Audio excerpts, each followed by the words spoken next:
السلام علیکم اسٹوڈنٹ، آج ہمارا فرسٹ ایئر کی اسلامیات لازمی کے امپورٹنٹ لانگ کوسچن آنسر کا تیسرا لیکچر ہے۔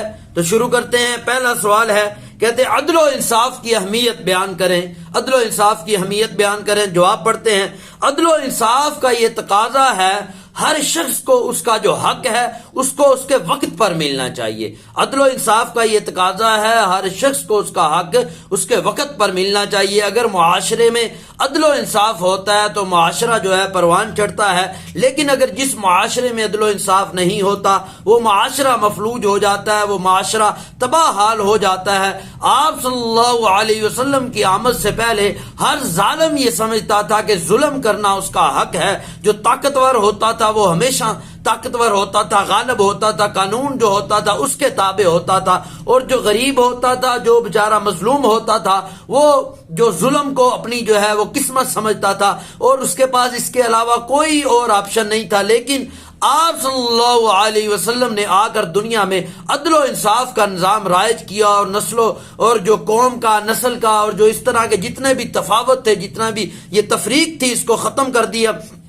آپ صلی اللہ علیہ وسلم نے دنیا میں عدل و انصاف کا نظام جو ہے رائج کیا، اور آپ صلی اللہ علیہ وسلم نے امیر غریب کا فرق ختم کر دیا۔ طاقتور ہے، غریب ہے، جیسا کیسا بھی ہے، جس قوم سے تعلق رکھتا ہے، جس علاقے سے تعلق رکھتا ہے، لیکن جو اسلامی عدل کا نظام آپ صلی اللہ علیہ وسلم نے رائج کیا اس میں تمام انسان برابر تھے۔ اگر کوئی ظلم کرے گا، چاہے کوئی طاقتور ہے یا جو ہے کمزور ہے، اس کو اس کی سزا ملے گی، اور جو بھی مظلوم ہے اس کو اس کا مداوع کیا جائے گا، اس کو اس کی جزا ملے گی۔ تو آپ صلی اللہ علیہ وسلم نے عدل و انصاف کا یہ جو نظام ہے یہ رائج کیا، اور جو ہے ذات کا، نسل کا، قوم کا جو فرق تھا، تفریق تھی، تفاوت تھا، اس کو ختم کیا۔ قرآن پاک میں بھی اللہ تبارک و تعالی فرماتے ہیں، یا ایھا الذین آمنوا، اے وہ لوگو جو ایمان لائے، کونوا قوامین للہ، اللہ کے لیے کھڑے ہو جانے والے ہو جاؤ۔ کس کے لیے؟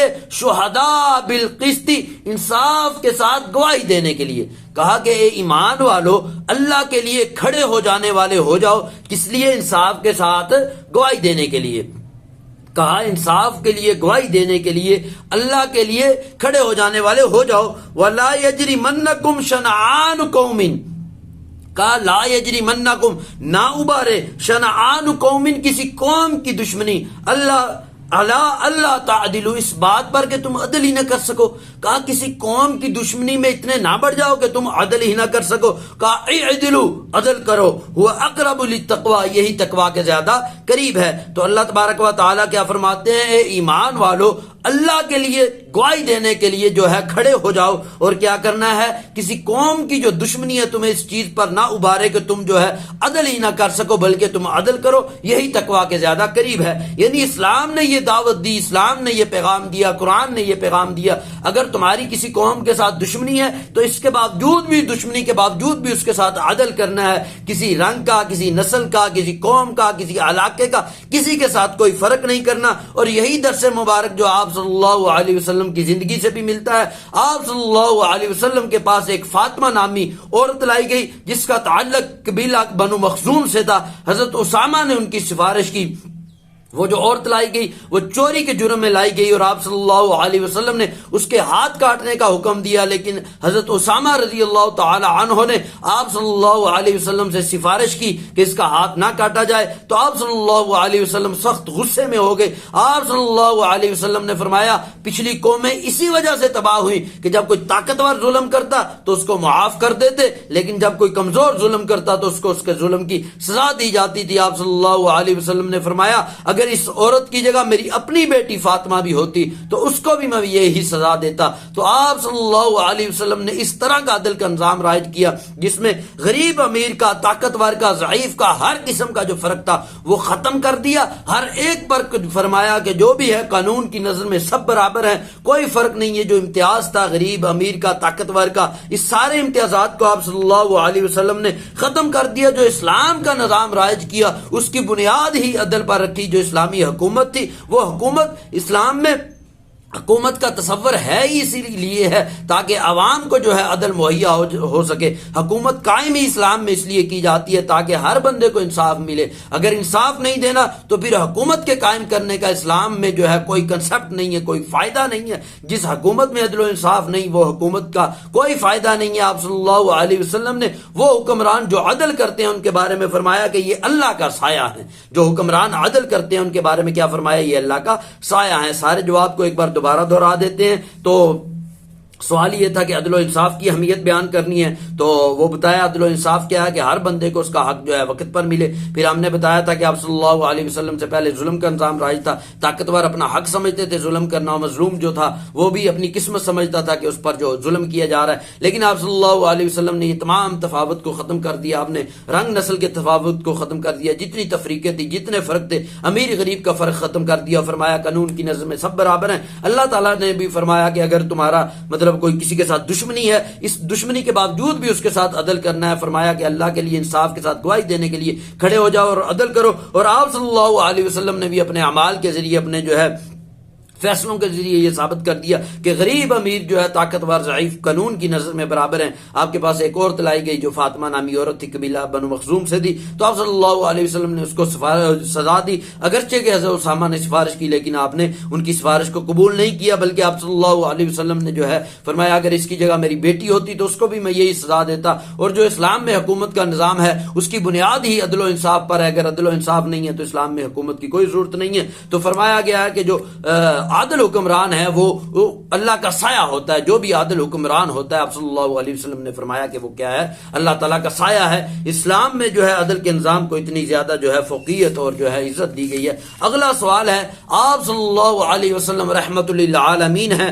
اس کو مثالوں سے واضح کرنا ہے. یہ سوال کئی طرح سے آ جاتا ہے. اس طرح بھی آپ رحمت للعالمین ہے, اس کو مثالوں سے واضح کریں. اس طرح بھی آ سکتا ہے کہ آپ صلی اللہ علیہ وسلم رحمت ہیں تمام انسانوں کے لیے, ساری کائنات کے لیے, تو اس کو بیان کریں. تو جواب پڑھتے ہیں. آپ صلی اللہ علیہ وسلم کے بارے میں اللہ تبارک و تعالی نے قرآن پاک میں فرمایا وما ارسلناک الا رحمت للعالمین, ہم نے آپ صلی اللہ علیہ وسلم کو ساری کائنات کے لیے رحمت بنا کر بھیجا. آپ صلی اللہ علیہ وسلم ساری کائنات کے لیے رحمت بن کر آئے, ساری کائنات کے لیے شفقت بن کر آئے, ساری کائنات کے لیے بھلائی کا وسیلہ بن کر آئے. آپ صلی اللہ علیہ وسلم ہر ایک کے لیے رحمت تھے, ہر ایک کے لیے باعث شفقت تھے. تو آپ صلی اللہ علیہ وسلم جو تھے اپنی امت پر خاص طور پر آپ صلی اللہ علیہ وسلم کی بہت زیادہ شفقت تھی. قرآن پاک میں آپ صلی اللہ علیہ وسلم کے بارے میں فرمایا گیا لقد جاءکم رسول من انفسکم, البتہ تحقیق تمہارے پاس رسول آ چکے ہیں جو تم ہی میں سے ہیں. اور کیا فرمایا؟ عزیز علیہ ما عنتم, جو چیز تم کو مشقت میں ڈالتی ہے وہ آپ صلی اللہ علیہ وسلم کو پریشان کر دیتی ہے. مطلب جس چیز سے آپ پریشان ہوتے ہو وہ چیز آپ صلی اللہ علیہ وسلم کو بھی دکھ دیتی ہے. یعنی آپ صلی اللہ علیہ وسلم یہ نہیں چاہتے میری امت پریشانی میں رہے. حریص علیکم, تمہاری بھلائی کے بہت زیادہ خواہش مند ہیں.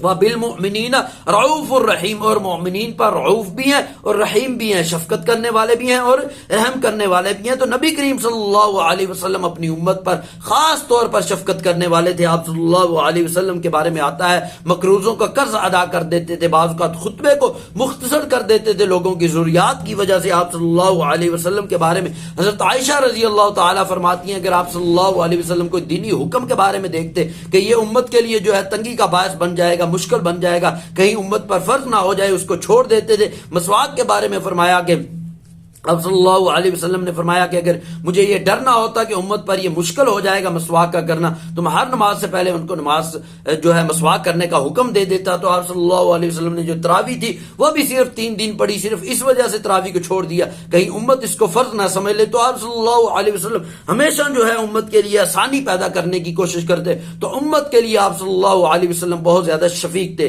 تو پہلی جو ہیڈنگ دینی ہے آپ نے رحمت للعالمین کے بارے میں, وہ کیا تھی؟ آپ صلی اللہ علیہ وسلم امت پر بڑی شفقت کرنے والے تھے. دوسری جو ہے آپ صلی اللہ علیہ وسلم کافروں پر بھی بڑے شفیق تھے, کافروں پر بھی آپ صلی اللہ علیہ وسلم سختی نہیں کرتے تھے. آپ صلی اللہ علیہ وسلم کے بارے میں جتنی بھی پرانی امتیں تھی, جو بھی نافرمانی کرتا تھا, کفر کرتا تھا, اللہ تعالیٰ کی بات کو نہیں مانتا تھا, تو اللہ تعالیٰ اس پر عذاب نازل کرتا.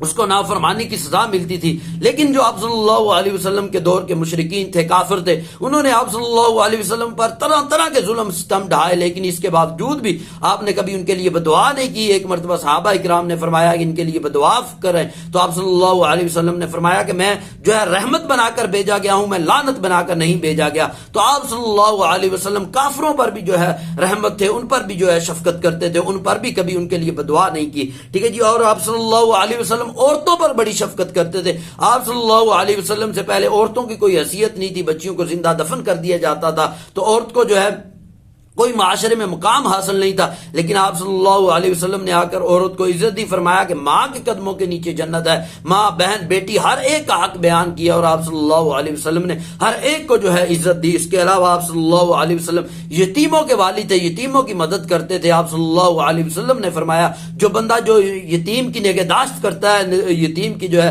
نگہبانی کرتا ہے، اس کی لک آفٹر کرتا ہے، اس کی جو ہے حفاظت کرتا ہے، اس کے جو ہے پرورش کرتا ہے، اس کی دیکھ بھال کرتا ہے، آپ صلی اللہ علیہ وسلم نے فرمایا میں اور یتیم کی جو ہے پرورش کرنے والا، اس کی جو ہے دیکھ بھال کرنے والا قیامت کے دن اس طرح اکٹھے ہوں گے جس طرح کہ یہ دونوں انگلیاں آپس میں اکٹھی ہیں. آپ صلی اللہ علیہ وسلم نے درمیانی انگلی اور جو ہے یہ اس شہادت والی انگلی دونوں کو اکٹھا کر کے فرمایا کہ قیامت کے دن یتیم کی جو ہے نگہبانی کرنے والا، یتیم کی دیکھ بھال کرنے والا اور میں، یہ دونوں اکٹھے ہوں گے. تو اس طرح آپ صلی اللہ علیہ وسلم نے جو ہے یتیموں کے لیے بھی رحمت بن کر آیا، ان کے ساتھ بھی شفقت اور محبت کا سلوک کیا. اور آپ صلی اللہ علیہ وسلم غلاموں پر بھی رحمت بن کر آئے. آپ صلی اللہ علیہ وسلم نے غلاموں کے بارے میں فرمایا جو خود کھاؤ وہ ان کو کھلاؤ، جو خود پہنو وہ ان کو پہناؤ، اور فرمایا ان پر زیادہ بوجھ بھی نہ لادو، یہ آپ کے محتاج ہیں، ان پر ظلم زیادتی نہ کرو. تو آپ صلی اللہ علیہ وسلم نے غلاموں کے حقوق بھی بیان کیا، فرمایا. آپ صلی اللہ علیہ وسلم نے بچوں کے حقوق بیان فرمایا اور بچوں پر جو ہے محبت کرنے کا، بچوں سے شفقت کرنے کا درس دیا. ایک مرتبہ آپ صلی اللہ علیہ وسلم حسن بن علی، حضرت جو حسن ہیں حضرت علی کے بیٹے، ان سے محبت کر رہے تھے، پیار کر رہے تھے. تو ایک صحابی پاس بیٹھے ہوئے تھے، اقرا بن حابس، وہ کہنے لگے میرے 10 بیٹے ہیں لیکن میں نے کبھی بھی کسی پر جو اس طرح پیار نہیں کیا، اس سے شفقت نہیں کی. تو آپ صلی اللہ علیہ وسلم نے فرمایا من لا یرحم لا یرحم، جو رحم نہیں کرتا اس پر بھی رحم نہیں کیا جاتا. تو دوبارہ اس سوال کو سارے کو دہرا دیتے ہیں. سوال یہ تھا کہ آپ صلی اللہ علیہ وسلم ساری کائنات کے لیے رحمت ہیں، اس پر مثالیں دیں. تو آپ صلی اللہ علیہ وسلم کی جو ہے ساری کائنات پر رحمت ہونے پر، شفقت ہونے پر جو ہے مثالیں بھی دینی ہیں اور جو ہے اس کے بیان بھی کرنا ہے. تو جواب پڑھتے ہیں. تو جواب میں سب سے پہلے آپ آیت کوٹ کریں گے. اللہ تعالیٰ فرماتے ہیں کہ ہم نے آپ کو ساری کائنات کے لیے رحمت بنا کر بھیجا. پھر آپ کی امت پر جو شفقت ہے اس کو بیان کریں گے. قرآن پاک میں اللہ تعالیٰ نے کیا فرمایا کہ آپ صلی اللہ علیہ وسلم جو ہے ہم نے آپ صلی اللہ علیہ وسلم کو رسول بنا کر بھیجا جو تم ہی میں سے ہیں. جب بھی تم پر کوئی جو مصیبت آتی ہے تو آپ صلی اللہ علیہ وسلم اس سے پریشان ہو جاتے ہیں، اور آپ صلی اللہ علیہ وسلم تمہاری خیر خواہی کے خواہش مند ہیں، اور کیا ہے تم پر جو ہے رعوف بھی ہیں اور رحیم بھی ہیں.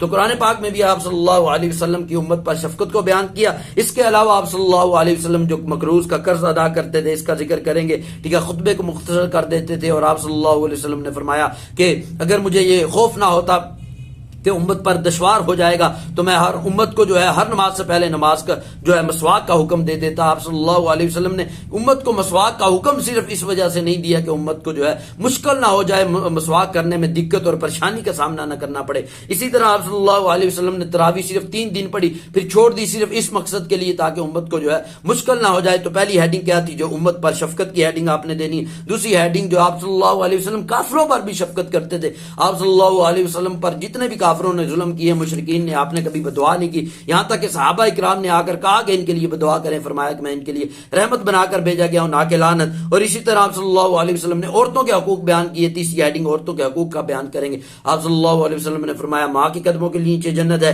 اسی طرح آپ نے یتیموں کے حقوق بیان فرمایا، اور فرمایا جو یتیم کی نگہداشت کرنے والا ہے میں اور وہ دونوں قیامت کے دن اس طرح اکٹھے ہوں گے. آپ نے دونوں انگلیاں شہادت کی اور درمیانی انگلی کو اکٹھا کر کے فرمایا. اسی طرح غلاموں کے حقوق آپ نے بیان کیے، جو چوتھی ہیڈنگ آپ دیں گے غلاموں کے حقوق. آپ صلی اللہ علیہ وسلم نے غلاموں کے حقوق بیان کیے. فرمایا جو خود کھاؤ وہ ان کو کھلاؤ، جو خود پہنو وہ ان کو پہناؤ. اسی طرح آپ صلی اللہ علیہ وسلم نے بچوں کا جو ہے ان پر رحمت کی، شفقت کی، ان کے حقوق بیان کیے. حضرت اقرا بن حابس کا آپ واقعہ ذکر کر سکتے ہیں. انہوں نے فرمایا کہ میں نے کبھی بچے پر جو ہے شفقت نہیں کی. آپ صلی اللہ علیہ وسلم نے جواب دیا من لا یرحم لا یرحم، جو رحم نہیں کرتا اس پر بھی رحم نہیں کیا جاتا. اگلا سوال جو ہے وہ ہے مکی اور مدنی صورتوں کی خصوصیات بیان کریں، مکی اور مدنی صورتوں کی خصوصیات بیان کریں۔ تو جواب پڑھتے ہیں، آپ صلی اللہ علیہ وسلم 13 سال مکہ میں رہے، اس دوران آپ صلی اللہ علیہ وسلم نے بہت سی مشکلات اور بہت سی تکالیف کا سامنا کیا۔ آپ صلی اللہ علیہ وسلم کو یہ امید تھی جو میرے اپنے ماننے والے ہیں، میرے رشتہ دار ہیں،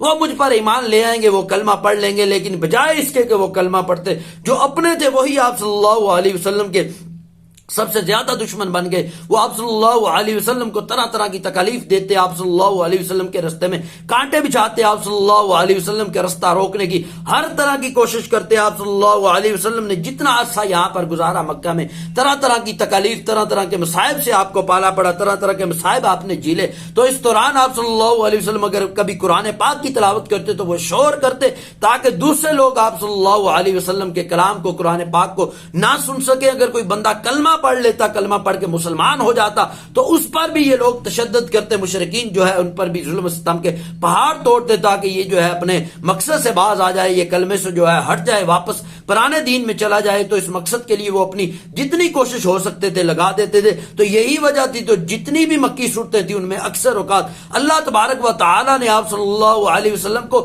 صبر کی تلقین کی کہ آپ صبر کریں، اللہ تعالیٰ اس کی جزا دے گا۔ تو آپ صلی اللہ علیہ وسلم کو مکی جو صورتیں تھیں ان میں صبر کی تلقین کی گئی ہے۔ اس کے علاوہ اس میں جو ہے آخرت کا بیان کیا گیا ہے، رسالت کا بیان کیا گیا ہے اور توحید کا بیان کیا گیا۔ جو مکی صورتیں تھیں ان میں کیا چیزیں تھیں؟ ایک تو صبر کی تلقین کی گئی ہے، دوسری کس چیز کی تلقین کی گئی ہے؟ رسالت، توحید اور جو ہے آخرت کا بیان کیا گیا ہے۔ تو آپ صلی اللہ علیہ وسلم نے 13 سال جو ہے مکہ میں گزارے۔ ٹھیک ہے جی، دوبارہ دہرا دیتے ہیں مکی صورتوں کا سوال یہ تھا کہ مکی اور مدنی صورتوں کی خصوصیات بیان کریں۔ سب سے پہلے آپ مکی صورتوں کی خصوصیات لکھ دیں۔ مکی صورتوں میں کیا تھا کہ آپ صلی اللہ علیہ وسلم نے 13 سال مکہ میں گزارے، اس دوران آپ کو طرح طرح کے مصائب کا پالا پڑا۔ جو آپ صلی اللہ علیہ وسلم کے اپنے تھے انہوں نے ہی آپ کا رستہ روکنے کی، آپ کے رستے میں کانٹے بچھانے کی، آپ پر طرح طرح کے ظلم ستم کرنے کی کوشش کی۔ آپ صلی اللہ علیہ وسلم کو ہر طرح سے تنگ کیا انہوں نے، اور آپ صلی اللہ علیہ وسلم جب قرآن پڑھتے تھے شور کرتے، اگر کوئی بندہ مسلمان ہو جاتا اس پر طرح طرح کے ظلم ستم کرتے تھے۔ ٹھیک ہے، آپ صلی اللہ علیہ وسلم ہر طرح کی تکلیف پہنچانے کی کوشش کرتے تھے۔ تو اللہ تبارک و تعالیٰ نے ان صورتوں میں جو مکہ میں نازل کی، آپ صلی اللہ علیہ وسلم کو صبر کی تلقین کی، اور اس کے علاوہ توحید، رسالت اور آخرت کا ان صورتوں میں ذکر کیا، اور آپ صلی اللہ علیہ وسلم جو ہے 13 سال جو ہے مکہ میں رہے۔ تو دوسرا ہے جی مدنی صورتوں کی خصوصیات یہ پڑھتے ہیں۔ آپ صلی اللہ علیہ وسلم 13 سال مکہ میں گزارنے کے بعد جو ہے نبوت کے 13 سال، ویسے تو آپ صلی اللہ علیہ وسلم نے 40 سال پہلے گزارے، پھر 13 سال نبوت کے گزارے۔ تو اس کے بعد آپ صلی اللہ علیہ وسلم نے مکہ سے مدینہ ہجرت کی۔ جب آپ صلی اللہ علیہ وسلم نے مکہ سے مدینہ ہجرت کی تو آپ کی جو دعوت تھی، توحید کا جو پیغام تھا، وہ پہلے ہی مدینہ پہنچ چکا تھا۔ تو بہت سے لوگ جو تھے مدینہ میں مسلمان ہو چکے تھے۔ پھر جب آپ صلی اللہ علیہ وسلم نے ہجرت کی تو آپ کی تباہ کرتے ہوئے ایک مختصر جماعت جو تھی، جو مدینہ میں آپ صلی اللہ علیہ وسلم کے ہاتھ پر مسلمان ہو چکی تھی، انہوں نے بھی ہجرت کر لی، وہ بھی مہاجر بن گئے، اور آپ صلی اللہ علیہ وسلم کے پاس وہ بھی مدینہ میں پہنچ آئے۔ تو مدینہ میں چند صحابہ کی جو تعداد تھی، کچھ مہاجرین تھے، کچھ انصار تھے، ان دونوں کی مدد سے آپ صلی اللہ علیہ وسلم نے وہاں پر اسلامی ریاست کی بنیاد رکھی۔ جب آپ صلی اللہ علیہ وسلم نے اسلامی ریاست کی بنیاد رکھی تو وہاں پر طرح طرح کے مسائل سے پالا پڑا۔ تو کہیں جو سیاسی مسائل تھے، معاشی مسائل تھے، معاشرتی مسائل تھے، تو ان کے مطابق اللہ تبارک و تعالی نے قرآن پاک کی صورتیں اور آیات کو نازل کیا۔ اس کے علاوہ جو ہے جو مدینے کی صورتیں تھیں، اس میں اللہ تعالیٰ نے عدل کا حکم دیا، احسان کا حکم دیا، اور اس کے علاوہ جو آپس کے لین دین ہیں، تجارتی معاملات ہیں، ان کو بیان کیا گیا۔ حج کی فرضیت جو ہے اس کو لازم کر دیا گیا، حج کو فرض کیا گیا، حج کو لازم کر دیا گیا۔ اس کے علاوہ جو ہے نماز، روزہ اور حج، اس کا جو ہے فرض ہونا، یہ بھی مدینہ کی صورتوں میں بیان کیا گیا، اور یہ جو ہے حج اور روزہ اور اس کے علاوہ جو زکات ہے اس کو مدینے میں فرض کیا گیا۔ تو اس پر احکامات نازل کیے گئے۔ اس کے علاوہ آپ صلی اللہ علیہ وسلم نے 10 سال مدینے میں گزارے، بہت سے واقعات ہوئے، بہت سے حادثات ہوئے، ان تمام موضوعات پر اللہ تبارک و تعالی نے اپنی آیات کا نزول کیا، اور آپ صلی اللہ علیہ وسلم نے یہاں پر آ کے بہت سی جنگیں بھی لڑی، جس میں سب سے پہلی جنگ بدر تھی، اور سب سے آخری جو تھی جنگ تبوک تھی۔ تو اس موضوعات پر بھی اللہ تبارک و تعالی نے اپنی آیات کو نازل کیا۔ دوبارہ ایک بار سوال کو پڑھ دیتے ہیں۔ مکی اور مدنی صورتوں کی خصوصیات کو بیان کرنا ہے۔ مکی صورتوں کی خصوصیات پہلے بیان ہو چکی ہیں، مدنی صورتوں کی جو خصوصیات ہیں ان کو میں دوبارہ دہرا دیتا ہوں۔ آپ صلی اللہ علیہ وسلم نے 13 سال مکہ میں گزارنے کے بعد جب مدینہ میں آئے تو 10 سال آپ صلی اللہ علیہ وسلم نے مدینہ میں گزارے۔ آپ صلی اللہ علیہ وسلم کے آنے سے پہلے ہی کچھ لوگ مسلمان ہو چکے تھے۔ جب آپ صلی اللہ علیہ وسلم نے ہجرت کی تو کچھ صحابہ اکرام جو مکہ میں آپ صلی اللہ علیہ وسلم کے ہاتھ پر مسلمان ہو چکے تھے، انہوں نے بھی آپ صلی اللہ علیہ وسلم کے ساتھ پھر ہجرت کی۔ آپ صلی اللہ علیہ وسلم نے مہاجر اور انصار کو ملا کر جو جو ہے ان کی مدد سے ایک ریاست تشکیل دی جو اسلامی ریاست تھی. جب اسلامی ریاست بن گئی تو بہت سے مسائل وہاں پر درپیش تھے, ایک سیاسی, معاشی, معاشرتی. تو اس موضوعات پر اللہ تبارک و تعالیٰ نے احکامات نازل کیے. کون کون سے موضوعات؟ سیاسی, معاشی اور معاشرتی. اور اس کے علاوہ عدل و انصاف کا حکم دیا, احسان کا حکم دیا, اور اس کے علاوہ جو ہے صدقات کی فضیلت کو بیان کیا, صدقات کی فضیلت کو بیان کیا, اور جہاد جو ہے یہ مدینہ میں آ کے فرض کیا اور جہاد کی فرضیت کو بیان کیا گیا. اس کے علاوہ جو اسلام کے احکامات ہیں, لین دین کے جو احکامات ہیں, ان کو بیان کیا گیا. اس کے علاوہ جو ہے روزہ, زکوٰۃ اور حج کو فرض کر دیا گیا. اس کے علاوہ آپ صلی اللہ علیہ وسلم نے جو 10 سال گزارے بہت سے معاملات درپیش ہوئے, تو ان موضوعات پر بھی آیات کو نازل کیا گیا. اور اس کے علاوہ جو ہے آپ صلی اللہ علیہ وسلم نے بہت سی جنگیں لڑی یہاں پر رہ کر, جس میں پہلی جنگ بدر تھی اور آخری جو تھی غزوہ تبوک تھی, تو یہ آپ صلی اللہ علیہ وسلم نے لڑی. تو ان موضوعات پر بھی جو ہے آیات نازل ہوئی. ٹھیک ہے جی, دوبارہ دوہرا دیتے ہیں کن کن موضوعات پر ہوئی. سیاسی, معاشی, معاشرتی پر. ٹھیک ہے جی, جہاد کی فرضیت پر. ٹھیک ہے جی, نماز, روزہ, حج کی فرضیت پر, اور جو ہے صدقات کی فضیلت بیان کی گئی, اور اس کے علاوہ احسان کا اور جو ہے عدل کا حکم دیا گیا, اور اس کے علاوہ جو ہے معاملات جو ہیں لین دین کے ان کو بیان کیا گیا, اور اس کے علاوہ جو ہے آپ صلی اللہ علیہ وسلم کے جو باقی معاملات تھے 10 سالہ وہ بیان کیے گئے, اور آپ صلی اللہ علیہ وسلم نے جو جنگیں لڑی ان کو بیان کیا گیا. اگلا امپورٹنٹ کوسچن جو ہے وہ قرآن پاک کی حفاظت کے بارے میں بیان کرنا ہے. قرآن پاک کی جو حفاظت ہے اس کو بیان کریں.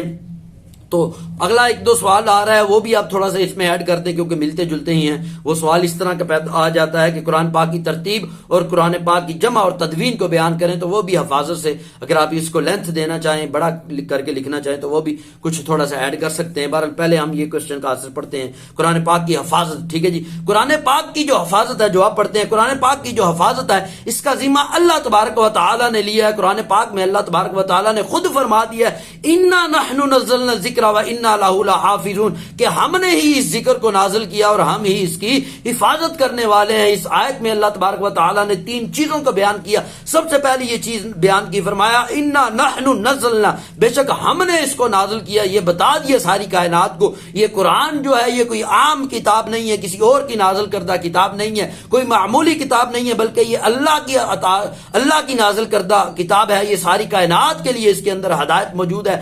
پھر فرمایا کہ انا نحن نزلنا ذکر, فرمایا کہ یہ ذکر ہے. پھر فرمایا کہ یہ ذکر ہے. دوسری چیز جو اس آیت میں فرمائی گئی کہ یہ ذکر ہے, یہ کوئی عام کتاب نہیں ہے. ٹھیک ہے, اس میں صرف دعائیں نہیں ہیں بلکہ نصیحتیں بھی اس میں موجود ہیں. یہ ذکر ہے. ٹھیک ہے, جو بندے بھی ہدایت پانے والے ہیں, جو ہدایت کی راہ پر چلنے والے ہیں, ان کے لیے اس کے اندر نصیحتیں موجود ہیں. پھر کیا فرمایا کہ انا لہ لحافظون, بے شک ہم ہی اس کی حفاظت کرنے والے ہیں. اللہ تبارک و تعالیٰ نے خود اس کا ذمہ لے لیا کہ اس کی حفاظت کی ذمہ داری جو ہے ہم پر ہے, ہم اس کی حفاظت کریں گے. یہی وجہ ہے 1400 سال گزرنے کے باوجود بھی اس قرآن پاک میں کوئی کسی قسم کی کوئی زبر زیر کی بھی تبدیلی واقعہ نہیں ہو سکی. جتنی بھی آسمانی کتابیں تھی, دوسری کتابیں تھی, ان میں وقت کے ساتھ ساتھ تبدیلیاں ہوتی رہی, تغیر ہوتے رہے, لیکن قرآن پاک وہ واحد کتاب ہے جس میں آج تک کوئی تغیر اور تبدیلی نہیں واقع ہوئی. نہ صرف اس کے الفاظ تبدیل ہوئے ہیں, اس کے الفاظ بھی ہو بہو اسی طرح ہے, اور اس کا جو پیغام ہے وہ بھی ہر دور کے لیے اسی طرح ہدایت اور رشد کا ذریعہ ہے. اس کے اندر جو ہے قرآن پاک میں جو رہنمائی موجود ہے وہ ہر دور کے لوگوں کے لیے ہے. جس طرح کہ آپ صلی اللہ علیہ وسلم کے دور کے لوگوں کے لیے قرآن پاک میں ہدایت اور رہنمائی موجود تھی, اسی طرح جو آج کے لوگ ہیں ان کے لیے بھی قرآن پاک میں ہدایت موجود ہے, رہنمائی موجود ہے. جو جس دور کے بھی لوگ تھے قرآن پاک میں ان کے لیے ہدایت موجود ہے, رہنمائی موجود ہے. یعنی کہ قرآن پاک ہر دور کے لوگوں کے لیے ہدایت ہے. تو یہ قرآن پاک کا بہت بڑا معجزہ ہے کہ یہ ہر دور کے لیے ہدایت ہے, اور ہر دور کے لیے اللہ تعالیٰ نے اس کی حفاظت کی ہے. اس کے احکامات بھی ہو بہو ہیں اور اس کی تشریحات بھی ہو بہو ہیں, اس کے الفاظ بھی اسی طرح ہیں جس طرح کہ اللہ تعالیٰ نازل کیے. تو اس میں ہر دور کے بادشاہوں نے بہت سے علاقوں میں جو ہے قرآن پاک کو ختم کرنے کی کوشش کی گئی, قرآن پاک کی آواز کو دبانے کی کوشش کی گئی, لیکن وہ ناکام ہوئے. قرآن پاک آج بھی اسی طرح دنیا میں محفوظ ہے. قرآن پاک کی اللہ تبارک و تعالیٰ نے اسی طرح حفاظت کی جس طرح کہ یہ نازل ہوا. قرآن پاک میں اللہ تبارک و تعالیٰ نے آپ صلی اللہ علیہ وسلم کو فرمایا لا تحرک به لسانک لتعجل به, کہا کہ اپنی زبان کو تیزی سے حرکت نہ دیجیے تاکہ آپ قرآن کو یاد کر لیں. مطلب کیا ہے کہ قرآن پاک کو یاد کرنے کے لیے اپنی زبان کو تیزی سے حرکت نہ دیجیے. انا علینا جمعہ و قرآن, ہم پر ہے ذمہ داری ہم قرآن پاک کو جمع بھی کریں اور کیا ہے اس کو یاد بھی کرائیں. فَإِذَا قَرَأْنَاهُ فَاتَّبِعْ قُرْآنَهُ، بس جب قرآن کو پڑھا جائے تو آپ اس کے ساتھ ساتھ پڑھیں، اس کی اتباع کریں. ثُمَّ إِنَّ عَلَيْنَا بَيَانَهُ، پھر ہم پر ہی ہے اس کو واضح کرنا، بیان کرنا، بتانا. اس آیت میں یہ مقصود ہے جب آپ صلی اللہ علیہ وسلم پر فرشتہ آتا تو قرآن پاک کی وہ تلاوت کرتا تو آپ صلی اللہ علیہ وسلم جلدی جلدی قرآن کو یاد کرنے کی کوشش کرتے، کہیں یہ قرآن پاک بھول نہ جائے. تو اللہ تعالیٰ نے فرما دیا اس کی پریشانی لینے کی ضرورت نہیں ہے، ہم نے اس کتاب کی حفاظت کرنی ہے، ہماری ذمہ داری ہے کہ ہم یاد کرا دیں، ہم اس کو بھولنے نہیں دیں گے، اس لیے آپ پریشان نہ ہو. کیا فرمایا؟ لا تحرک به لسانک لتعجل به، قرآن پاک کو یاد کرنے کے لیے اپنی زبان کو تیزی سے حرکت نہ دیں، بلکہ کیا ان علینا جمعہ قرآن، قرآن کو جمع کرنا اور یاد کرانا یہ تو ہماری ذمہ داری ہے، کیونکہ ہم نے ذمہ داری لے لی ہے کہ ہم قرآن پاک کی حفاظت کریں گے. فرمایا فَإِذَا قَرَأْنَاهُ فَاتَّبِعْ قُرْآنَهُ، بس جب قرآن کو پڑھا جائے تو آپ نے ساتھ ساتھ پڑھنا ہے اس کے، ٹھیک ہے؟ تو بس آپ نے اپنی کوشش کرنی ہے، باقی یاد کرانا ہماری ذمہ داری ہے، ٹھیک ہے جی. ثُمَّ إِنَّ عَلَيْنَا بَيَانَهُ، پھر ہم پر ہی ذمہ داری ہے، ہم اس کو واضح کریں گے، اس کی آیات کو واضح کریں گے، اس کی آیات کو جو ہے بیان کریں گے.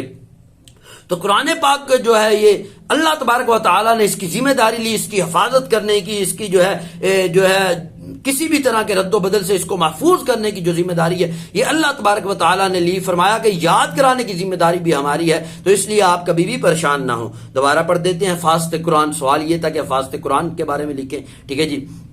تو اس کی سب سے پہلی کیا چیز ہے؟ قرآن پاک کی آپ آیت کو ذکر کریں گے کہ ہم نے ہی اس کتاب کو نازل کیا اور ہم ہی اس کی حفاظت کرنے والے ہیں. اس آیت میں اللہ نے 3 چیزیں بیان کی. ایک یہ بیان کی کہ ہم نے اس کو نازل کیا، دوسری کیا جب ہم نے نازل کیا تو مطلب یہ ہے کہ پھر کسی اور کی یہ کتاب نہیں ہے، دوسری اللہ تعالیٰ نے یہ چیز بیان کی کہ یہ ذکر ہے، تیسری چیز یہ بیان کی کہ ہم نے اس کی خود حفاظت کرنی ہے، ہم نے ذمہ داری لی ہے. تو یہ پھر حقیقت ہے قرآن پاک کی، اللہ تعالیٰ نے حفاظت بھی کی. جتنی بھی کتابیں نازل ہوئی ان میں تبدیلیاں آ گئی، تغیر آ گیا، لیکن قرآن پاک جو ہے ہو بہو اسی حالت میں موجود ہے، اس میں کچھ بھی تغیر و تبدیلی واقعہ نہیں ہوئی، بلکہ اس کے جو احکامات ہیں وہ بھی ہر دور کے لیے ہدایت ہیں، رہنمائی ہیں، رشد ہیں. ہر دور کے لوگوں نے اس سے رہنمائی حاصل کی. جس آپ صلی اللہ علیہ وسلم کے دور میں قرآن ہدایت و رشد کا ذریعہ تھا، اسی طرح آج کے دور میں بھی قرآن جو ہے ہدایت کا ذریعہ، ہر آنے والی نسل کے لیے یہ ہدایت کا ذریعہ. بڑے بادشاہوں نے، بڑے لوگوں نے کوشش کی قرآن پاک کی آواز کو تھمانے کی، آواز کو دبانے کی، لیکن قرآن پاک پھر بھی اس کے باوجود بھی اسی حالت میں موجود ہے. اللہ تبارک و تعالیٰ نے آپ صلی اللہ علیہ وسلم کو فرمایا کہ یہ ہماری ذمہ داری ہے کہ ہم آپ کو قرآن پاک یاد بھی کرائیں گے. آیت یہ نازل کی کہ اپنی زبان کو جو ہے تیز تیز حرکت میں نہ دے قرآن پاک کو یاد کرنے کے لیے. کیا فرمایا؟ اپنی جو ہے قرآن پاک کو یاد کرنے کے لیے اپنی زبان کو تیزی سے حرکت نہ دو، بلکہ کیا ہے ہماری ذمہ داری ہے اس کو جمع کرنا بھی، یاد کرانا بھی. اور کہا کہ جب بھی قرآن پڑھا جائے بس اس کے ساتھ ساتھ آپ پڑھیں، ٹھیک ہے جی. جب یعنی فرشتہ قرآن پڑھے تو آپ ساتھ ساتھ پڑھیں، بس اس کے بعد جو ہے ہماری ذمہ داری ہے اس کا بیان کرنا بھی، اس کو واضح کرنا بھی. کہا کہ یہ ہماری ذمہ داری ہے قرآن پاک کو یاد کرانا. تو قرآن پاک اللہ تبارک و تعالیٰ نے یاد کرایا. آلدو اللہ تبارک و تعالیٰ نے اس کی ذمہ داری لی، میں اس کی حفاظت کروں گا، لیکن اس کے ساتھ ساتھ آپ صلی اللہ علیہ وسلم نے بھی قرآن پاک کو محفوظ کرنے کا اہتمام کیا. آپ صلی اللہ علیہ وسلم نے اپنے دور میں ہی قرآن پاک کو لکھانا شروع کر دیا. صحابہ کرام کو آپ صلی اللہ علیہ وسلم کاتبین وحی کو قرآن پاک لکھایا کرتے تھے، اور بہت سے صحابہ کرام نے قرآن پاک کو حفظ بھی کیا. آپ صلی اللہ علیہ وسلم کے دور میں جو قرآن پاک تھا وہ جو لکھا جاتا تھا وہ پتھر کی سیلوں پر لکھا جاتا تھا، کھجور کے جو ہے پتوں پر لکھا جاتا تھا، اور اونٹ کے جو شانے کی ہڈی ہے یعنی جو شانے کی ہڈی ہے اس پر لکھا جاتا تھا، ٹھیک ہے جی. آپ صلی اللہ علیہ وسلم نے خود بھی اس کا اہتمام کیا اور صحابہ کرام کو یہ لکھوایا قرآن پاک، اور بہت سے صحابہ نے یاد کیا. اور آپ صلی اللہ علیہ وسلم کے دور میں یہ جو ہے پتھر کی سیلوں پر، کھجور کے پتوں پر، اونٹ کے جو شانے کی ہڈی ہے اس پر قرآن پاک کو لکھا گیا، ٹھیک ہے جی. اگلا سوال ہے قرآن پاک کی جو ترتیب ہے اس کو بیان کرنا ہے، اور قرآن پاک کی جمع اور تدوین کو بیان کرنا ہے. قرآن پاک کی جو ترتیب ہے اس وقت جس ترتیب سے یہ لکھا ہوا ہے اس کو بیان کرنا ہے، اور اس کی جو جمع اور تدوین ہے، جمع تدوین کا مطلب ہوتا ہے قرآن پاک کو اکٹھا کرنا، تدوین کا مطلب ہوتا ہے اس کو ترتیب دینا. تو اس چیز کو بیان کرنا ہے. سب سے پہلے جو ہیڈنگ دیں گے قرآن پاک کی ترتیب. قرآن پاک کی 2 ترتیبیں ہیں، ایک ترتیب نزولی ہے، ایک ترتیب توقیفی ہے. ترتیب نزولی وہ ترتیب ہے جس کے مطابق اللہ تبارک و تعالیٰ نے قرآن پاک کو آپ صلی اللہ علیہ وسلم پر نازل کیا. دوسری ترتیب وہ ہے جس کو ترتیب توقیفی کہا جاتا ہے. یہ وہ ترتیب ہے جو آپ صلی اللہ علیہ وسلم نے اللہ تبارک و تعالیٰ کے حکم کے مطابق ترتیب دی. آپ صلی اللہ علیہ وسلم پر جب بھی کوئی آیت یا سورت نازل ہوتی تو آپ صلی اللہ علیہ وسلم صحابہ کرام کو جو کاتبین وحی تھے، جو وحی کو لکھا کرتے تھے، ان کو یہ احکامات صادر فرماتے کہ اس آیت کو فلاں صورت میں رکھنا ہے، اور فلاں آیت سے پہلے رکھنا ہے، اور فلاں آیت کے بعد رکھنا ہے. اگر کوئی صورت نازل ہوتی تھی تو یہ بھی آپ صلی اللہ علیہ وسلم صحابہ کرام کو بتاتے تھے, کاتبین وحی کو بتاتے تھے, جو وحی لکھنے والے صحابہ تھے ان کو بتاتے تھے کہ اس صورت کو فلاں صورت سے پہلے رکھنا ہے اور فلاں صورت کے بعد رکھنا ہے. تو یہ جو ترتیب قرآن پاک کی موجودہ ترتیب ہے, اس پر ساری امت کا اجماع ہے, یہ ترتیب توقیفی ہے, وہ ترتیب ہے جو آپ صلی اللہ علیہ وسلم نے اللہ کے حکم کے مطابق بنائی, جس کے مطابق آپ صلی اللہ علیہ وسلم نے قرآن پاک کو ترتیب دینے کا حکم دیا. ٹھیک ہے جی, قرآن پاک کی بتا دیا دو ترتیبیں ہیں, ایک ترتیب نزولی ہے, ایک ترتیب توقیفی ہے. ترتیب نزولی وہ ہے جس کے مطابق قرآن نازل ہوا ہے, ترتیب توقیفی وہ ہے جو اس وقت موجود ہے. ترتیب توقیفی جو ہے یہ آپ صلی اللہ علیہ وسلم نے ترتیب بیان کی اور اللہ کے حکم سے بیان کی. اس میں آپ صلی اللہ علیہ وسلم پر جب بھی کوئی آیت نازل ہوتی یا کوئی صورت نازل ہوتی تو آپ کاتبین وحی کو یہ حکم دیتے کہ اس صورت کو یا اس آیت کو فلاں صورت سے پہلے فلاں صورت کے بعد رکھنا ہے اور فلاں آیت سے پہلے اور فلاں آیت کے بعد رکھنا ہے. تو جو موجودہ ترتیب ہے یہ ترتیب توقیفی ہے اور اس پر ساری امت کا اجماع بھی ہے. آگے جو ہے قرآن پاک کی جمع تدوین, اس کو لکھنا ہے. یہ سوال اس طرح بھی آ سکتا ہے قرآن پاک کی جمع تدوین کو لکھیں, یا اس طرح بھی آ سکتا ہے عہد صدیقی میں. یہ عہد صدیقی کا مطلب ہے حضرت ابو بکر رضی اللہ تعالیٰ عنہ کی دور خلافت میں جو قرآن پاک کی جمع تدوین کی گئی اس کے بارے میں لکھیں. تو جواب پڑھتے ہیں, آپ صلی اللہ علیہ وسلم کے جو دور میں قرآن پاک تھا وہ پتھر کی شیلوں پر اور اس کے علاوہ جو ہے کھجور کے پتوں پر, اونٹ کے شانوں کی ہڈی پر لکھا ہوا تھا, لیکن قرآن پاک جمع نہیں تھا, ایک کتاب کی شکل میں نہیں تھا, منتشر تھا,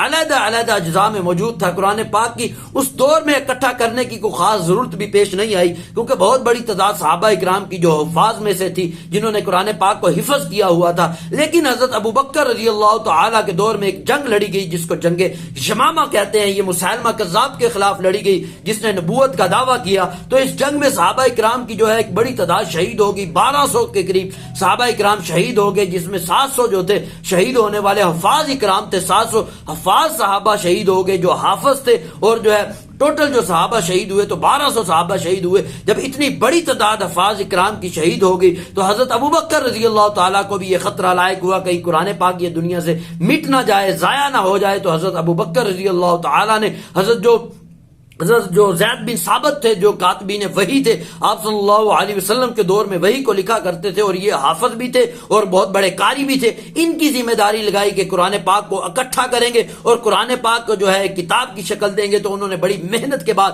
بہت تگ و دو کے بعد قرآن پاک کو اکٹھا کیا اور ایک کتاب کی شکل میں جو ہے اس کو تحریر کیا. تو ایک کتاب کی شکل میں قرآن پاک لکھا گیا, اس کو جمع تدوین کہتے ہیں. حضرت ابو بکر رضی اللہ تعالیٰ کے دور میں ایک نسخہ تیار ہوا جس میں مکمل قرآن پاک لکھا ہوا تھا. وہ نسخہ جتنی دیر حضرت ابو بکر رضی اللہ تعالیٰ زندہ رہے تو حضرت ابو بکر رضی اللہ تعالیٰ کے پاس رہا. جب حضرت ابو بکر رضی اللہ تعالیٰ دنیا سے چلے گئے تو پھر وہ حضرت عمر رضی اللہ تعالیٰ کے پاس وہ نسخہ آ گیا. جب حضرت عمر رضی اللہ تعالیٰ بھی اس دنیا فانی سے رخصت ہو گئے تو پھر وہ جو نسخہ تھا حضرت عمر کی جو بیٹی تھی حضرت ابو حفصہ جو ام المومنین بھی تھی, آپ صلی اللہ علیہ وسلم کی بیوی تھی, اور حضرت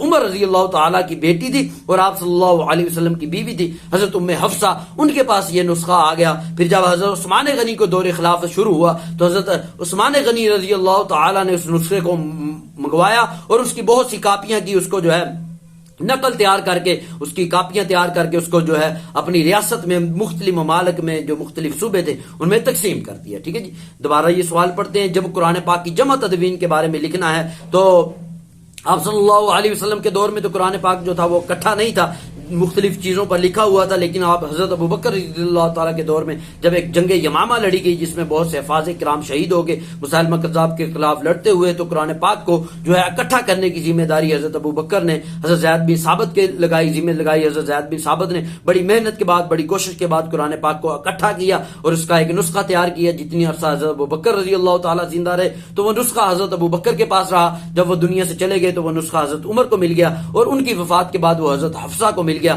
جو حضرت عمر کی بیٹی بھی تھی اور آپ صلی اللہ علیہ وسلم کی جو ہے وائف بھی تھی, ان کی بیوی بھی تھی. ٹھیک ہے, تو حضرت عثمان غنی رضی اللہ تعالی عنہ نے حضرت حفصہ سے وہ نسخہ منگوا کر اس کی نقل تیار کی, اس کی کاپیاں تیار کر کے اپنے مختلف ملکوں میں اور مختلف جو ہے صوبوں میں وہ تقسیم کر دی۔ تو اگلا سوال ہے حدیث کی دینی حیثیت کو بیان کریں، جو حدیث ہے اس کی دینی حیثیت کیا ہے، اسلام میں حدیث کو کیا مقام حاصل ہے؟ تو جواب پڑھتے ہیں جو حدیث مبارکہ ہے اس کو بھی اسلام میں اس پر بھی اسی طرح عمل کرنا لازمی ہے جس طرح کہ اسلام میں قرآن پر عمل کرنا لازمی ہے، جس طرح قرآن کے احکامات پر امت مسلمہ پر لازم ہے کہ وہ قرآن پر عمل کرے، اسی طرح امت مسلمہ پر یہ لازم ہے کہ وہ آپ صلی اللہ علیہ وسلم کی احادیث پر بھی عمل کریں، کیونکہ قرآن پاک میں جگہ جگہ اللہ تبارک و تعالی نے امت مسلمہ کو یہ حکم دیا ہے کہ آپ صلی اللہ علیہ وسلم کی اتباع کریں، آپ صلی اللہ علیہ وسلم کے حکم کو مانیں اور آپ صلی اللہ علیہ وسلم کی اطاعت کریں۔ قرآن پاک میں اللہ تبارک و تعالی فرماتے ہیں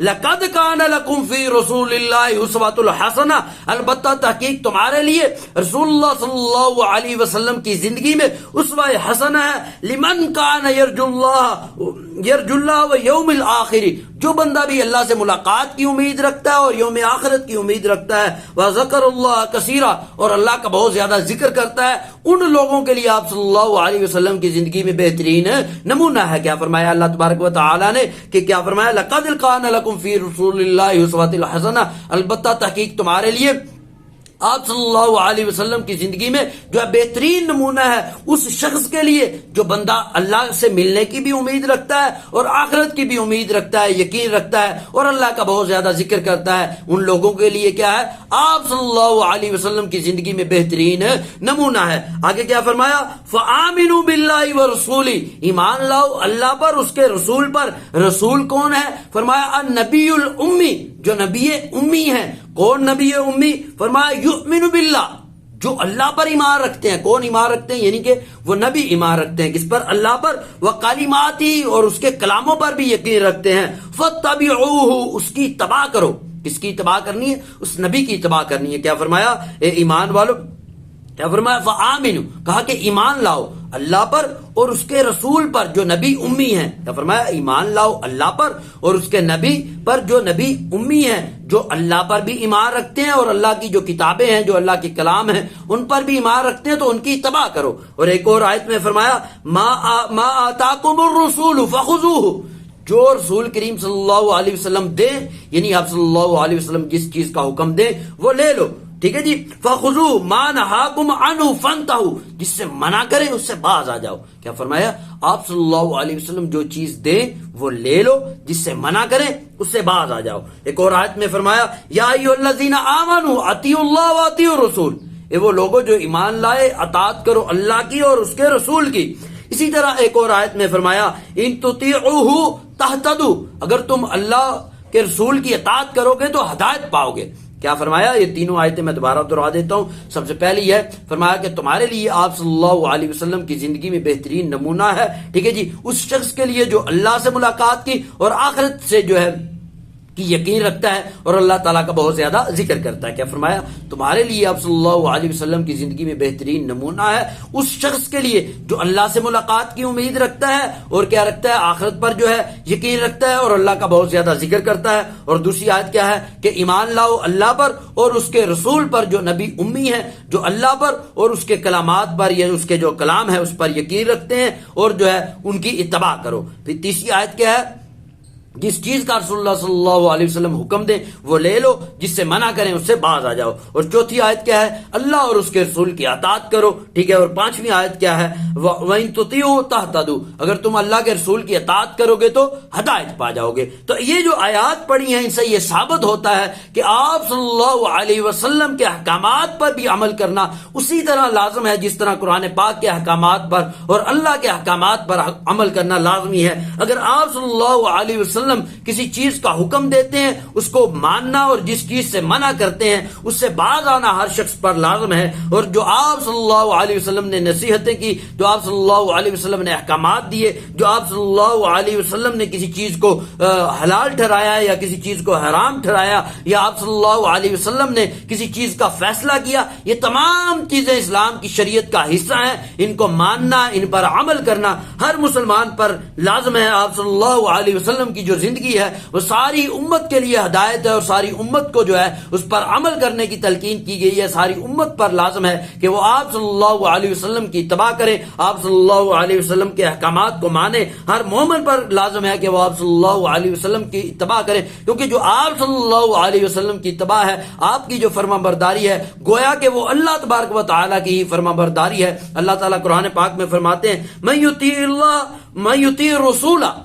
الرسول فقد اطاع اللہ، جس نے رسول کریم صلی اللہ علیہ وسلم کی اطاعت کی تو گویا کہ اس نے اللہ تبارک و تعالیٰ کی اطاعت کی۔ تو جس طرح اللہ تعالیٰ کے احکامات جو ہیں وہ قطعی ہیں، حتمی ہیں، ان پر عمل کرنا لازمی ہے، اسی طرح آپ صلی اللہ علیہ وسلم کے احکامات پر بھی عمل کرنا لازمی ہے۔ اور آپ صلی اللہ علیہ وسلم ہی وہ ذات ہیں جنہوں نے اللہ تعالیٰ کے احکامات کی تشریح کی، وضاحت کی۔ جو اللہ تبارک و تعالیٰ کی آیات ہیں، ان کی جو تشریح ہے، ان کی جو وضاحت ہے، وہ ہمیں آپ صلی اللہ علیہ وسلم کی زندگی سے ہی ملتی ہے، آپ کی احادیث سے ہی ملتی ہے۔ اگر آپ صلی اللہ علیہ وسلم کی احادیث نہ ہو تو پھر قرآن پاک کی وضاحت اور تشریح کہیں سے بھی ہمیں نہیں مل سکتی۔ جو احکامات اللہ تعالیٰ نے مختصر بیان کر دیے ہیں، ان کی وضاحت ہمیں کہیں سے نہیں مل سکتی۔ ٹھیک ہے جی، دوبارہ دہرا دیتے ہیں۔ سوال یہ تھا کہ دین میں جو ہے حدیث کی کیا اہمیت ہے، تو دین میں جو ہے حدیث پر بھی اسی طرح عمل کرنا لازمی ہے جس طرح قرآن پر عمل کرنا لازمی ہے۔ تو قرآن پاک کی آیات بھی دہرا دیتا ہوں۔ پہلی آیت کیا تھی کہ تمہارے لیے آپ صلی اللہ علیہ وسلم کی زندگی میں بہترین نمونہ ہے، اتنی بھی لکھتے کافی ہے۔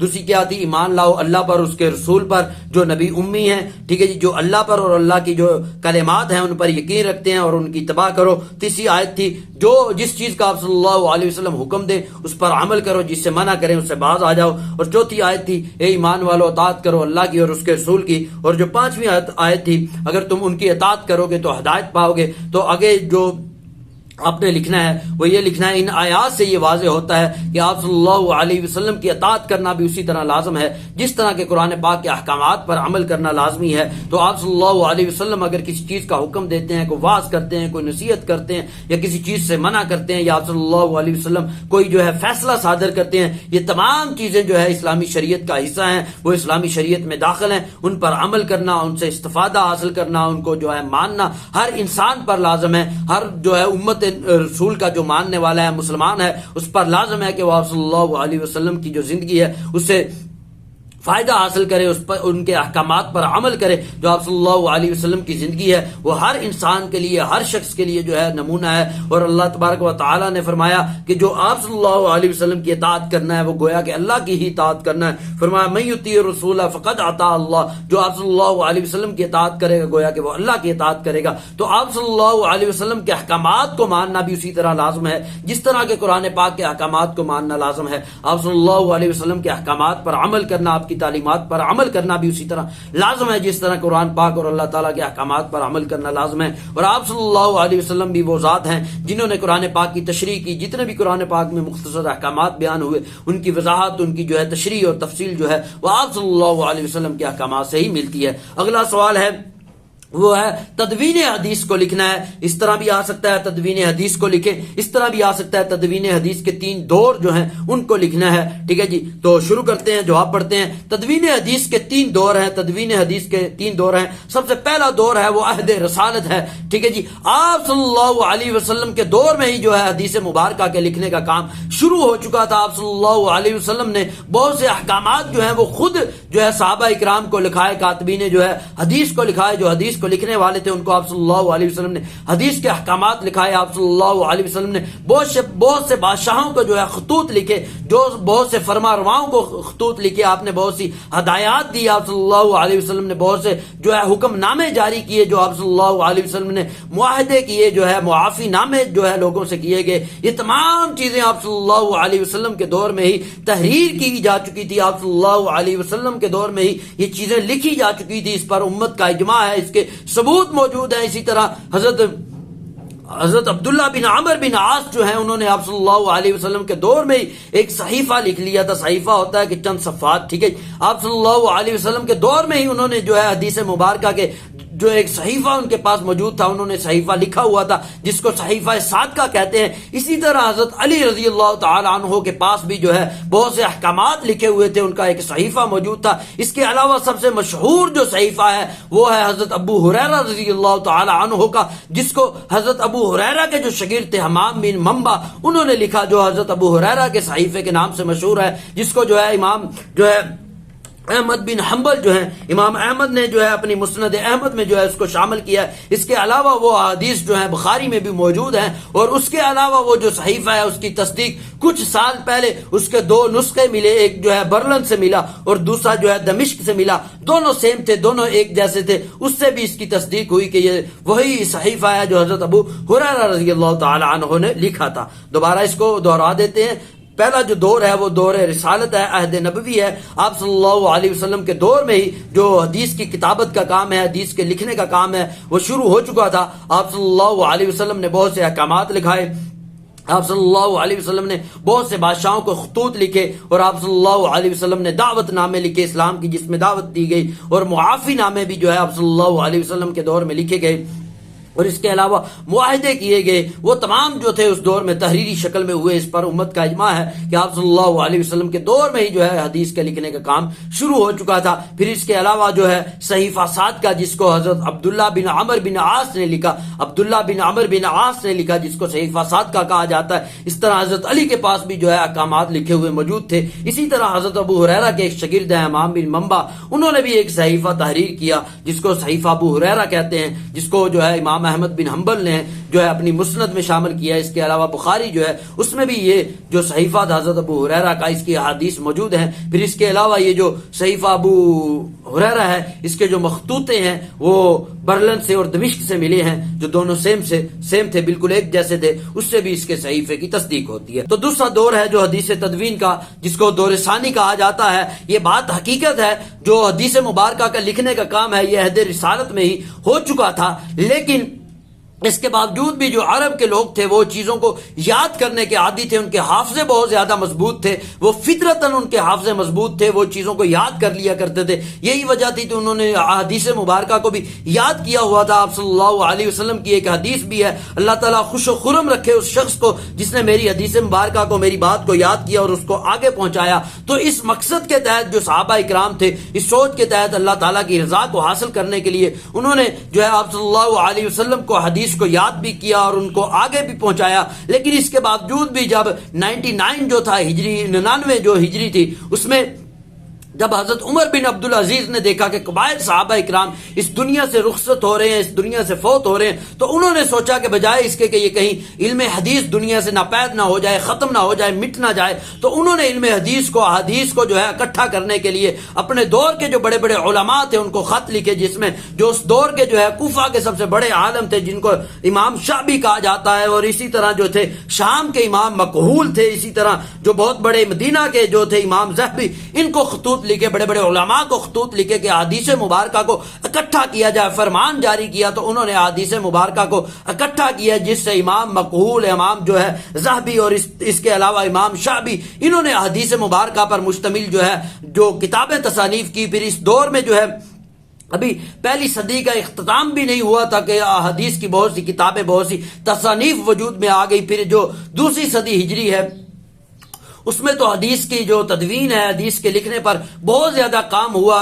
تو اس دور میں تو نہ صرف آپ صلی اللہ علیہ وسلم کی حدیث مبارکہ کو لکھا گیا، بلکہ جو تابعین کے قول ہیں ان کو بھی لکھا گیا، صحابہ اکرام کے اقوال کو بھی لکھا گیا، اور اہل بیت کو کے اقوال کو بھی لکھا گیا. اور اس دور میں بہت سی کتابیں جو ہیں وہ وجود میں آئی، کتابیں لکھی گئی، جن میں سے مشہور جو ہیں امام ابو حنیفہ کی کتاب الاثار ہے، کتاب الاثار جو امام ابو حنیفہ رحمۃ اللہ علیہ کی لکھی ہوئی ہے. اسی طرح امام مالک کی موطا امام مالک ہے، وہ بھی اسی دور میں لکھی گئی. اسی طرح حضرت سفیان ثوری جو بہت بڑے بزرگ ہیں، ان کی کتاب جو تھی الجامع کے نام سے اسی دور میں شائع ہوئی، انہوں نے یہ کتاب لکھی. تو اس دور میں حدیث مبارکہ پر بہت سی کتابیں لکھی گئی. دوبارہ جو دوسرا دور ہے اس کو دہرا دیتے ہیں. پہلا دور تو آپ نے پڑھ لیا، وہ عہد رسالت ہے. تو دوسرا دور آپ اس طرح شروع کریں گے. یہ بات حقیقت ہے کہ آپ صلی اللہ علیہ وسلم کے دور میں ہی حدیث کے لکھنے کا کام شروع ہو چکا تھا، لیکن اس کے باوجود بھی صحابہ اکرام جو اہل عرب تھے وہ چیزوں کو یاد کرنے کے عادی تھے، اور آپ صلی اللہ علیہ وسلم کی حدیث بھی تھی. اللہ تعالیٰ خوش و خرم رکھے اس شخص کو جس نے میری حدیث کو، میری بات کو سنا اور اس کو آگے پہنچایا۔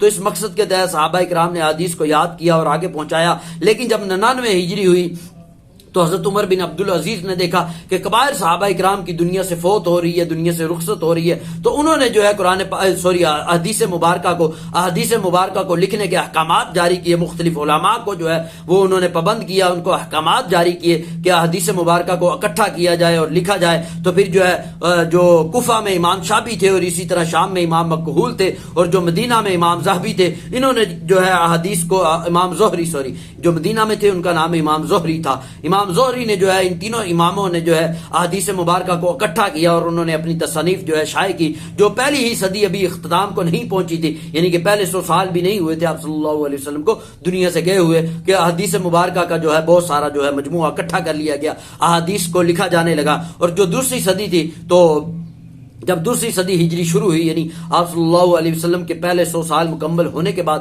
اگلا 100 سال جو تھا وہ شروع ہوا، تو اگلی جو دوسری صدی تھی، ٹھیک ہے جی، دوسری صدی کے جو ہے شروع میں بھی اور دوسری صدی میں بہت سے جو ہے علماء نے جو ہے تصانیف لکھی، ٹھیک ہے، احادیث مبارکہ کو اکٹھا کیا گیا، نہ صرف احادیث کو اکٹھا کیا گیا بلکہ اہل بیت اور صحابہ کرام اور جو ہے تابعین، ان کے اقوال کو، ان کے جو ہے آثار کو، ان کے جو ہے فتاوی جات کو بھی لکھا گیا۔ اور اس دور میں احادیث پر مشتمل جو کتابیں شائع ہوئی ان میں سب سے پہلے جو ہے امام ابو حنیفہ رحمۃ اللہ علیہ کی کتاب الاثار، اور جو ہے امام مالک رحمۃ اللہ کی موطا امام مالک، اور اسی طرح جو ہے اس دور میں جو کتاب سفیان ثوری رحمۃ اللہ علیہ کی بھی جو ہے وہ جس کو الجامع کہا جاتا ہے، یہ اس دور میں لکھی گئی۔ تیسرا جو حدیث کی تدوین کا دور ہے وہ تیسری صدی ہجری سے شروع ہوتا ہے، تیسری صدی ہجری سے شروع ہوتا ہے، ٹھیک ہے جی، یعنی 300 سال بعد، جو 200 سال کمپلیٹ ہونے کے بعد جو اگلا 100 سال شروع ہوتا ہے نا، جو مطلب آپ سمجھ لیں 201 ہجری سے لے کر پورے 300 تک کا جو دور ہے، اس کو تیسری صدی ہجری کہتے ہیں، ٹھیک ہے جی۔ تو جو حدیث کا آخری دور تھا تیسری صدی ہجری کا، اس میں حدیث کے جمع کرنے کا جو کام تھا وہ اختتام کو پہنچا۔ اس دور میں سب سے زیادہ حدیث پر کام ہوا۔ اس دور میں صحاح ستہ کی جو 6 کتابیں ہیں، جن میں بخاری، مسلم، ترمذی، ابن ماجہ، نسائی، ابی داؤد وغیرہ، یہ اسی دور میں تصنیف کی گئی۔ اس دور میں جو محدثین ہیں انہوں نے حدیث کے اکٹھا کرنے پر اور اسماء الرجال کا جو ہے اس دور میں جو ہے مضمون جو ہے شائع کیا گیا۔ اسماء الرجال کہتے ہیں وہ صحابہ اکرام یا وہ تابعین یا وہ حضرات جو حدیث کو نقل کرنے والے ہیں، جو حدیث کے راوی ہیں، ان کے متعلق جو علم ہوتا ہے اس کو اسماء الرجال کہتے ہیں۔ تو اس دور میں اسماء الرجال کا جو علم تھا وہ بھی وجود میں آیا، اور اس کے علاوہ حدیث کی جرح اور تعدیل ہوتا ہے کہ یہ حدیث کا پرکھنا، یہ حدیث صحیح ہے یا ضعیف ہے۔